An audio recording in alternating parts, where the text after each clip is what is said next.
नमस्कार मैत्रिणींनो, मनीषाज किचनमध्ये आज आपण खारीक खोबऱ्याचे लाडू कसे करायचे ते पाहणार आहोत। मैत्रिणींनो, सध्या पावसाळ्यात सर्दी, खोकला, ताप, वयस्कर माणसांची हाडेदुखी, सांधेदुखी हे आजार उद्भवतात। त्यामुळे खारीक खोबऱ्याचे लाडू खाल्ल्यामुळे हाडेदुखी, सांधेदुखी, सर्दी, खोकला, ताप यावर देखील हे लाडू गुणकारी आहेत। याशिवाय रोगप्रतिकारक शक्ती वाढवण्याचे काम देखील हे लाडू करतात। चला तर मग साध्या सोप्या पद्धतीत खारीक खोबऱ्याचे लाडू कसे करायचे ते पाहूयात। सर्वात आधी इथे मी गॅसवरती एक कढई गरम करत ठेवलेली आहे। त्यामध्ये इथे मी पाव किलो खोबरं असं खिसून घेतलेलं आहे। हे खोबरं आपल्याला असं छान खरपूस होईपर्यंत भाजून घ्यायचं आहे।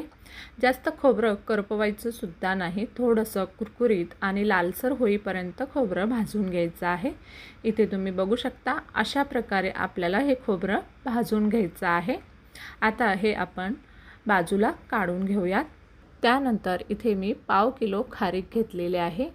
खारीक अशी फोडून त्यातील बिया आणि पुढचे जे देठ असतात ते काढून घेतलेले आहे।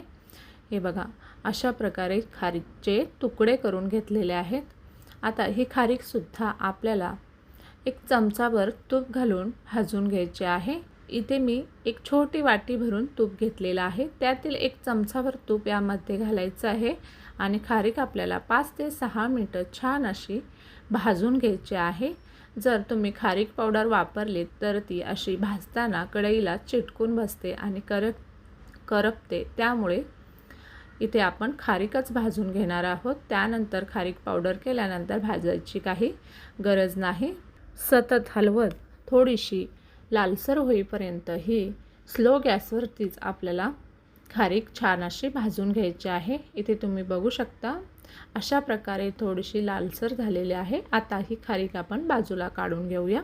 त्यानंतर इथे मी 100 ग्रॅम बदाम घेतलेले आहे। ते सुद्धा आपल्याला चमचाभर तूप घालायचं आहे आणि छान असे कुरकुरीत होईपर्यंत किंवा त्याच्या वरतील साल तडकेपर्यंत भाजून घ्यायचे आहेत। हे बघा, इथे बदाम आपले छान असे त्याच्यावरतील साल असे क्रॅक गेलेले आहेत। अशा प्रकारे आपल्याला बदाम भाजून घ्यायचे आहेत।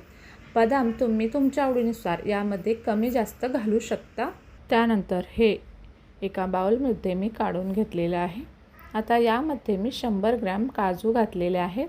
काजूसुद्धा आपल्याला 1-2 मिनटं छान असे गरम करून घ्यायचे आहेत। काजू पटकन करपतात, त्यामुळे थोडेसेच आपल्याला हे गरम होईपर्यंत भाजून घ्यायचे आहेत।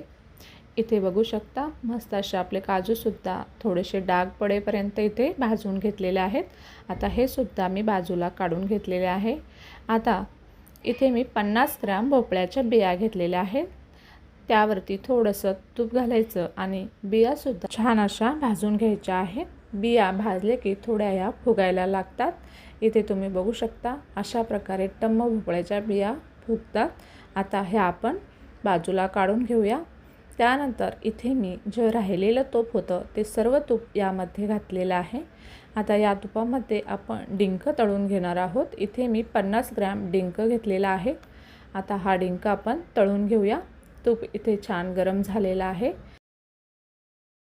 डिंक असा थोडा थोडा आपल्याला तुपामध्ये घालायचा आहे, कारण जर पटकन सर्व डिंक जास्तीचा एकत्र टाकला तर तो एकमेकांना सर्व असा चिकटून बसतो।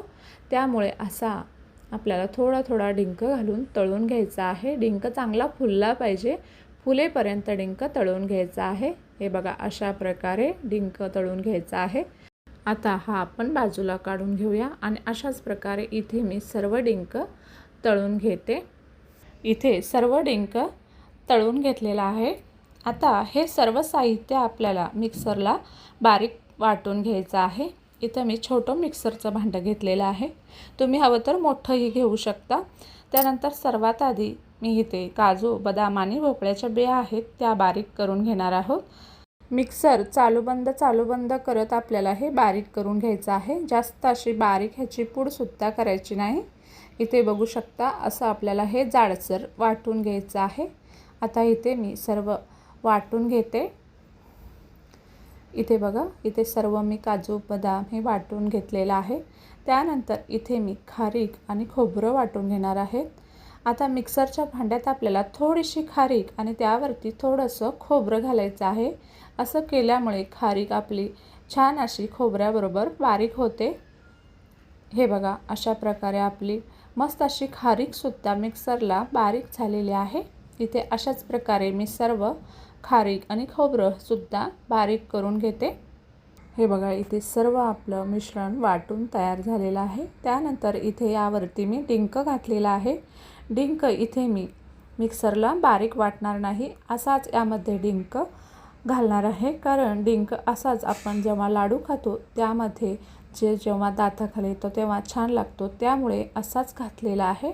त्यानंतर यामध्ये 2 चमचे पांढरे तीळ आणि 1 चमचाभर खसखस घातलेले आहे आणि 1 चमचा वेलची पावडर आणि 1 चमचा सुंठ पावडर घातलेली आहे।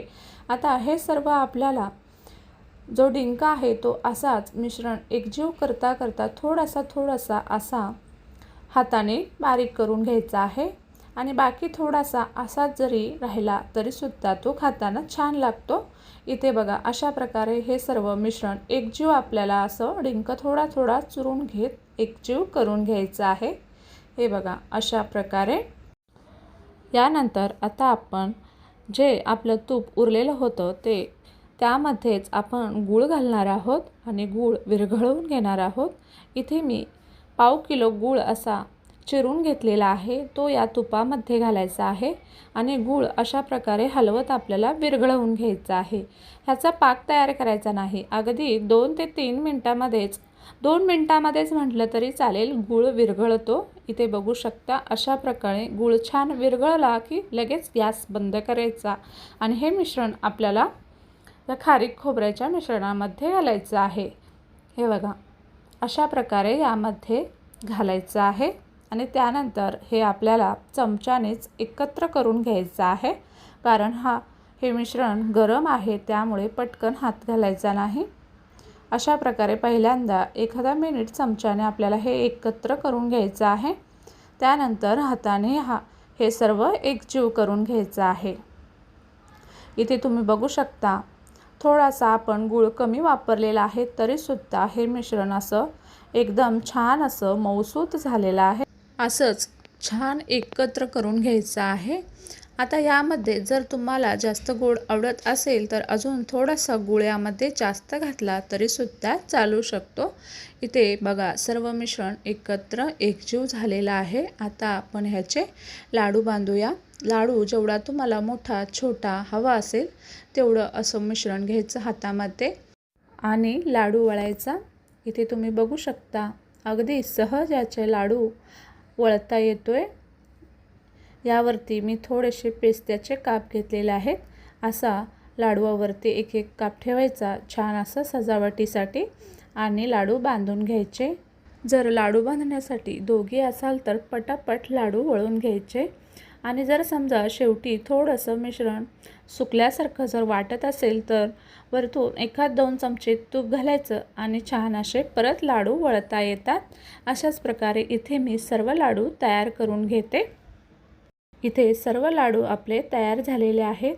मस्त असे खुसखुशीत असे लाडू तयार झालेले आहेत। मग मैत्रिणींनो, तुम्हाला ही रेसिपी कशी वाटली मला कमेंट करून सांगा आणि जर व्हिडिओ आवडला असेल तर व्हिडिओला लाईक करा आणि अजून तुम्ही मनीषाज किचनला सबस्क्राईब केलं नसेल तर जरूर सबस्क्राईब करा। इथे मी एक लाडू तुम्हाला तोडून सुद्धा दाखवते, अगदी मऊसूत हे लाडू आपले तयार झालेले आहेत। इथे तुम्ही बघू शकता। चला तर मग मैत्रिणींनो, भेटूया अशाच एका छानशा व्हिडिओसोबत। तोपर्यंत धन्यवाद।